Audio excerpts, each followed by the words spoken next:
Hello?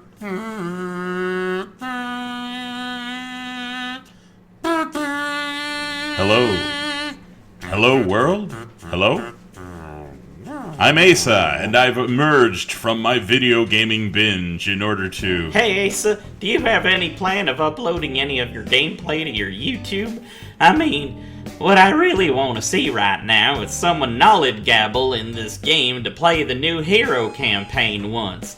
I feel like after making around 12 new heroes, I can barely play the game to the point I feel that like the CPU is blatantly cheating and not playing by their own rules. I keep getting tackled even though I press the correct counter. I can't seem to tackle someone even though I press the correct button.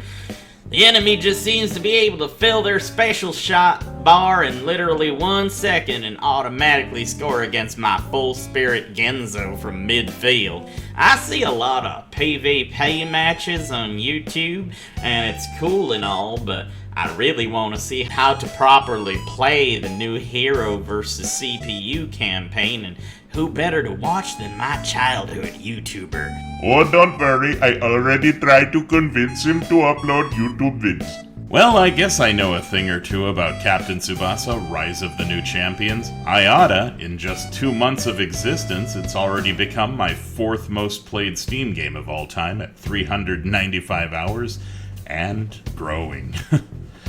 I know this game well, and if you're the kind of person who wants my 2 cents on this game, which most likely I'll be the only one still playing this by 2021, stick around! Hello and welcome, Captain Tsubasa, soccer and gaming enthusiasts alike. Before I start making videos bitching about the huge drawbacks to this game in its current state, it is mid-October, so things might still change for this game, fingers crossed. But yeah, before I get into the fun negatives, because yes, this game is certainly like having a significant other that specializes in domestic abuse. You love it, but it beats you up and tells you it's your fault, and you keep loving it, hoping it'll change someday, only he just gets drunk and he beats you some more. But okay, before I keep changing the subject, here's a quick, infallible guide to making your very own goalpost-destroying godlike forward for people hoping for an easy-ish route. Ready? Let's begin. Actually, I bought the perfect hairstyle for just such an undertaking. Okay, so you want a goalie wrecking forward. Well, there's 3 schools to choose from, and one, and only one, that I feel serves this purpose best. Furano is for people who want an easy, laid-back hero run. You'll get an overall midland stats to begin with, and midland stat increases to go with it. And getting great success on a match doesn't go as far for your character, because the focus is on the team and not so much on your players, so you have to worry more about team stats with guys that you make with Furano. Musashi is perfect for a forward.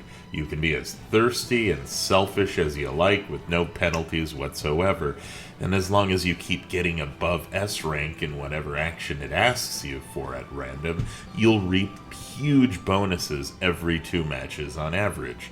Toho is poison for a forward. Your guy starts off weak as an octogenarian's nutsack, and Hyuga will steal goals from you almost unavoidably. Also, you have a scoring quota you absolutely have to meet, most of which will be from Hyuga stealing your thunder. Don't do it. Go with Musashi, trust me. Now keep in mind that you're going to be playing 2 tournaments in each run, totaling 15 games. These are the training match for your team, school tournament matches 1, 2, 3, 4, 5, and 6, the Germany scrimmage, scrimmage number 3, Italy, Netherlands, Senegal, Argentina, France, and the final match, in that order. Knowing what's coming is crucial to planning your character, but we're doing a nice and easy, simple to follow run for people who just want to kick ass and get there as soon as possible. So for this specific run, we need only 3 items equipped in every one of these games. Good thing I have 15 of each of these ready to go for this purpose.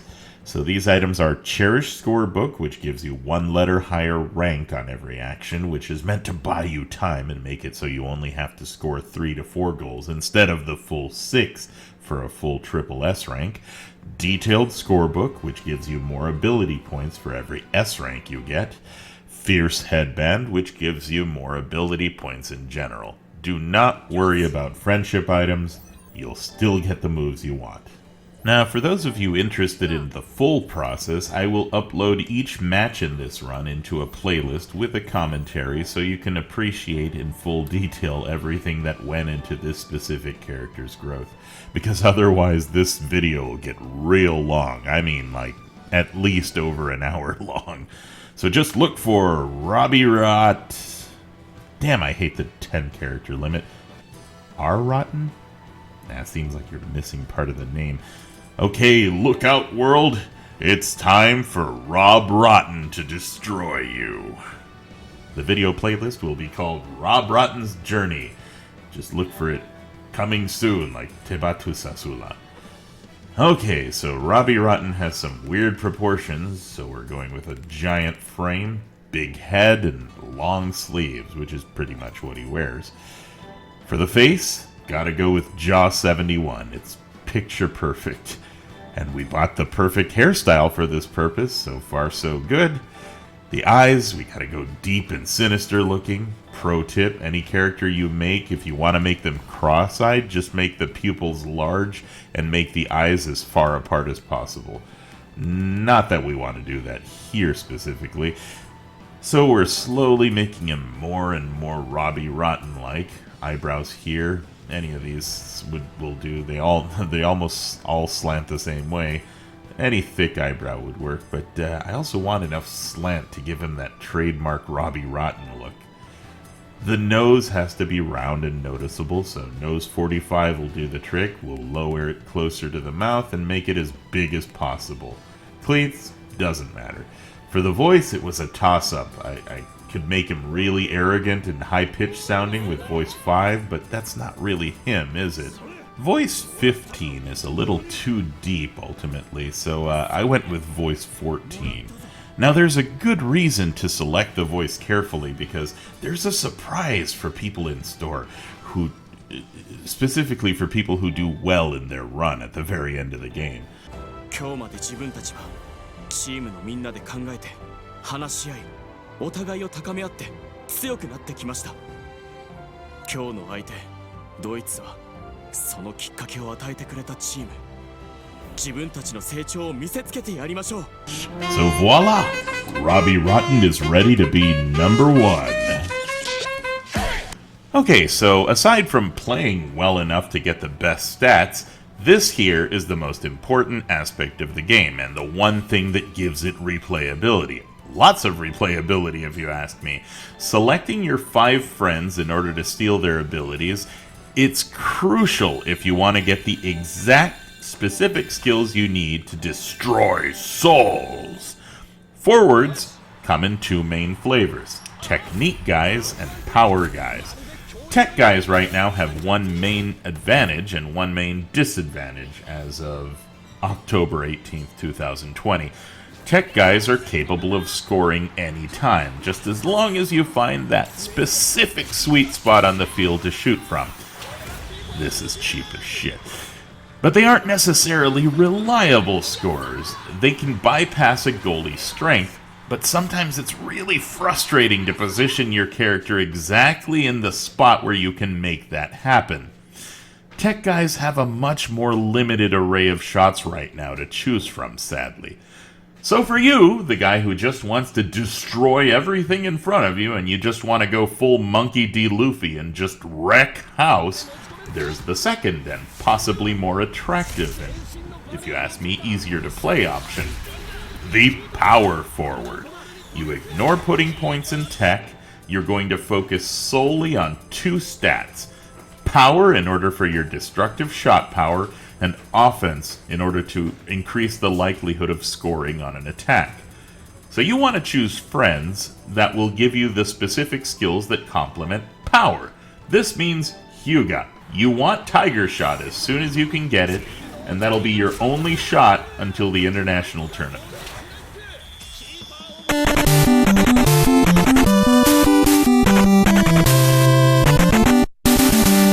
We're also going to be shooting for Dribble Crazy, which will make you able to dribble and get a huge chunk of energy back when you do.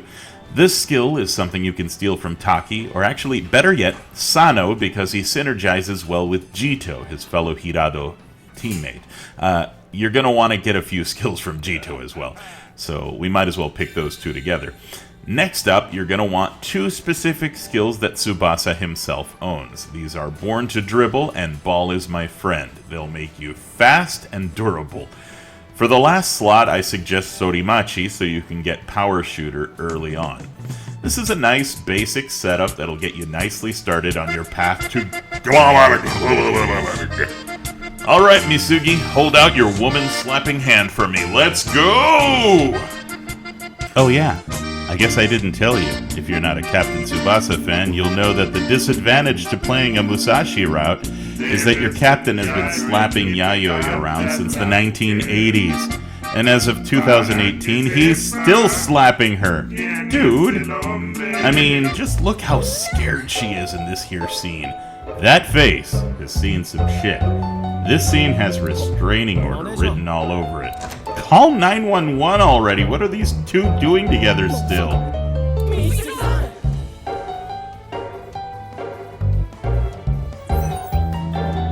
Alright, so on a Musashi run, always keep in mind, dribbles are the easiest thing to rank Triple S in. So anytime RNGesus gives you the option, always choose dribbles. Second option is shooting, and in the unlikely event that neither one of those is available, go with passes, in that order. Dribbles, shooting, passes. That is also the order we're going to try for ranks in each game.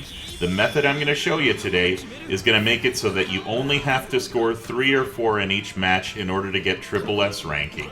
Then we're going to try to get the rest of each match, devote every minute of the match to passing and tackling. And if there's any time left in the match, we're going to try fiddling with blocking and intercepting, which on a forward are the hardest things to do, since forwards in this game are rarely in a position to do those things. And the auto-target system in this game for switching characters is infinitely unreliable, so it's impractical to do that for the most part.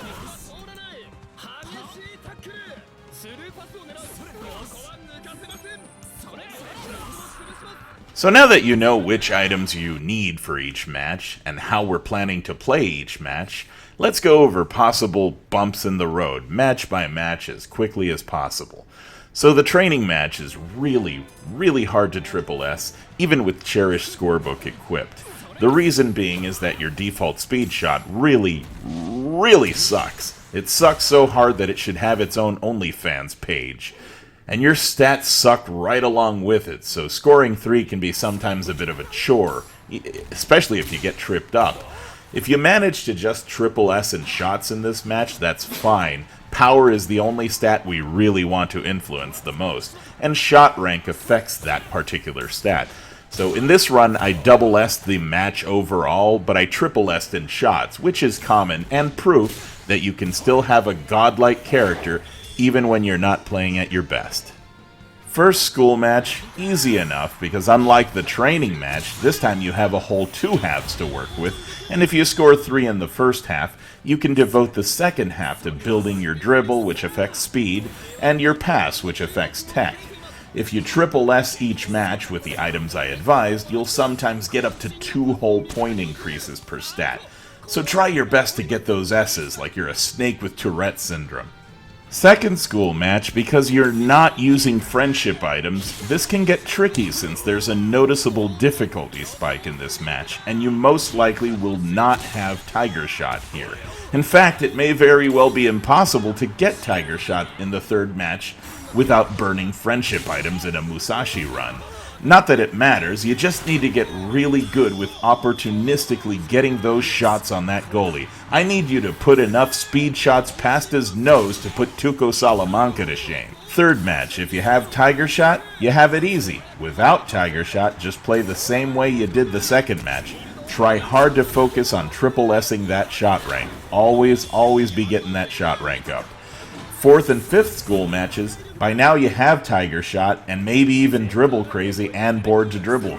So you're already halfway to godhood already. Just wreck those piddly school teams. Make them pray to their brand new god. Make them curse the day they decided to take up this dangerously violent sport in a world where adults never invented child protective services. Nankatsu Final. Morisaki, more like Morisaki, right? Well, he's a wimpy goalie, yes, but only up until minute 20 when his slow starter passive kicks in, after which he stops more than a lady in a yellow vest at an elementary school crosswalk. After minute 20, he becomes super goalie, and he has a 50% chance to block as well as a nasty passive that enables him to catch any shot, even at 0 spirit, so try to hammer in 3 or 4 goals before minute 20 to avoid the heartbreak. Other than that, watch out for Tsubasa and keep working on your S ranks. Okay, so now the international tournament. Very basic, easy setup coming up. We're going to go with Schneider, who will provide Fire Shot, the single most destructive shot in the game, with the option to earn High Fire Shot, the single most destructive super shot in the game. He also gives you Kaiser Dribble, a must for high power guys. Your second slot should go to Clivort for 2 specific skills, Menacing Shot and Destroyer. Both of these skills will take your shots from powerful to start setting the date for your goalie's closed casket funeral, buddy. Next up, we're putting in Carlos Barra, formerly known as Carlos Santana, whom you'll want 1 skill and only 1 skill from Young Ace, which gives you increased shot power for every player on the field you happen to dribble past. You get a couple of stacks on this baby, and it's 100% goal, even if you forget to unequip Speed Shot.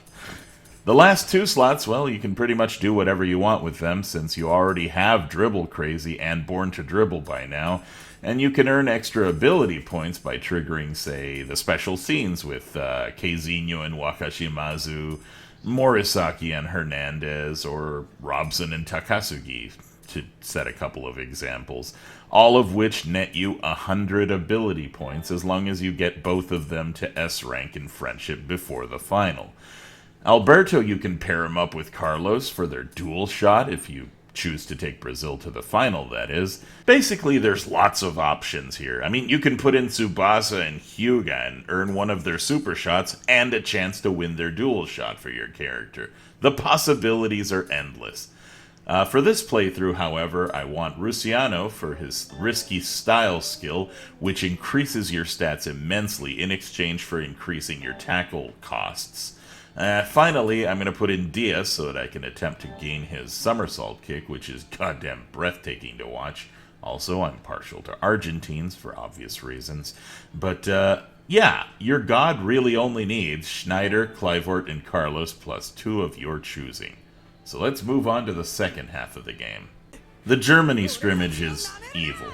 Like, really, really evil. You start with a 0-6 score and then they expect you to lose this one. Also, you can only get 20 in-game minutes in the second half to try to build your stats. If you S-rank this match, just call that a win and move on. Otherwise, if you find your A or below, Alt F4 is your friend. If you're playing on the Switch, just go to the Switch main menu, exit out of the game, try again.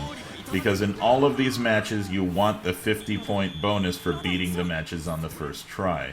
Crucial to keep in mind. Second scrim versus Uruguay or England, you always want England, because they're not only weaker overall, but if they get the ball, they can't even score on you, even if you purposely drop the controller for the whole match. Meanwhile, if you get Uruguay, you gotta watch out for Victorino and his Panther shot, which scores too easily on Wakashimazu. Whichever one of these you get, though, it's a really easy match. It's laughable. Uruguay, smash! Uruguay, smash! Uruguay, smash! Italy, this is your next horrific match. Try to, if at all, to not let them tackle you too much, or steal the ball, or dribble past you in the first half, because if they manage to build their V-zone meter, you will learn the true terror of this team, Catenaccio. That V-Zone power enables them to win every tackle 100%, which makes it virtually impossible to even approach their area. You just have to wait out Catenaccio until it runs out, and then just pass it back and forth until the nightmare ends. Worse, to add to this horror, Hernandez is a beast of a goalie, and it takes quite a few shots just to get one in. Just keep hammering at him until the damn ball goes in. If you can avoid Catenaccio in the first half, then the second half, when it triggers, trigger your own V-Zone at the same time, and pass it to Hyuga for an easy 800 PP. Or just focus on your character like I did in this run. Netherlands, Senegal, Argentina, they all are identical matches. They more or less play similar in difficulty, and by now you should have most, if not all, of the skills you need to be a god. So go be a god. The final against Germany, Brazil, or USA is tough. At triple star difficulty, even more tough. Expect the computer to cheat on a level even politicians would be embarrassed with. By now, though, you should have all the weapons you need to overcome their cheapness. Still, the game will always find a way to piss you off, so keep at it, and if all else fails, Alt F4 is your friend. Now, the last thing I want to talk about is player registration. You see, if you've already registered 20 players, your 21st one will run into a bit of a problem, as you can only have 20 at a time. You will have to delete one of your existing players. The confusing part about this is, the game will ask you if you want to register your player, but to do that, you have to first agree to delete a character. You go to your guy, put your finishing touches on, and apply the final points you've earned, as well as organize his skills. Then you go to the character that you want to delete, and you register your new player in the window of the character you want to delete. That's right, you register your new character in the screen of the character you're going to delete. So, you don't register by register, you register by deleting. If you don't delete the character slated for deletion, then your character awaiting registration gets deleted. So you register by deleting and delete the previously registered about to be deleted character in the delete screen, so you can now register the hopefully not deleted future registree. Simple, isn't it? Happy footballing! And if you want to see more videos on how to build characters in this game, give me a hell yeah! And those of you who want to see Rob Rotten's journey from scrub to god, I'll be uploading his journey piece by piece so you can get the full process if you're interested. But for now, till next time, dear viewer.